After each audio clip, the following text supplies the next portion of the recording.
Detik-detik pelaku pembunuh TNI di Wonosobo ditangkap.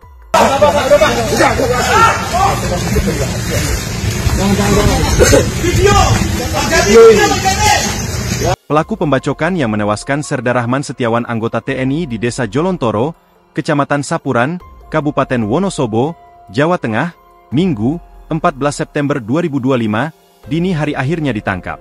Informasi ini dibenarkan oleh Kasubsi Penjas Si Humas Polres Wonosobo, Aibda Nanang DP Wibowo. Ia benar. Pelaku sudah ditangkap di wilayah Kecamatan Kepil, Wonosobo tadi sekira pukul 11 waktu Indonesia Barat. Identitas dan info lengkapnya menyusul, ujar Aibda Nanang saat dikonfirmasi, Senin, 15 September 2025. Dikutip dari tribunjateng.com, pelaku ditangkap di tempat persembunyiannya di Kecamatan Kepil, Wonosobo. Pelaku berinisial I tersebut membacok prajurit TNI anggota Kodim Wonosobo bernama Serda Rahman Setiawan.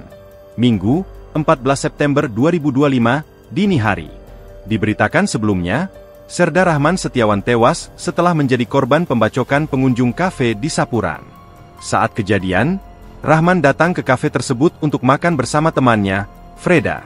Namun, terjadi keributan antara pengunjung dengan pegawai kafe. Awalnya ada keributan. Operator kafe datang minta bantuan ke Rahman.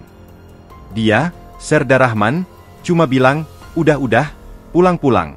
Maksudnya melerai, jelas Freda, Minggu. Namun situasi memburuk ketika pelaku yang sebelumnya meninggalkan lokasi, kembali datang sambil membawa senjata tajam. Tiba-tiba, pelaku menyerang Rahman hingga korban mengalami luka di kepala. Pelaku kemudian melarikan diri. Pegawai kafe dan Freda langsung melarikan Serda Rahman ke rumah sakit. Sayang, nyawa Serda Rahman tak tertolong. Download Tribun X sekarang, menghadirkan lokal menjadi Indonesia.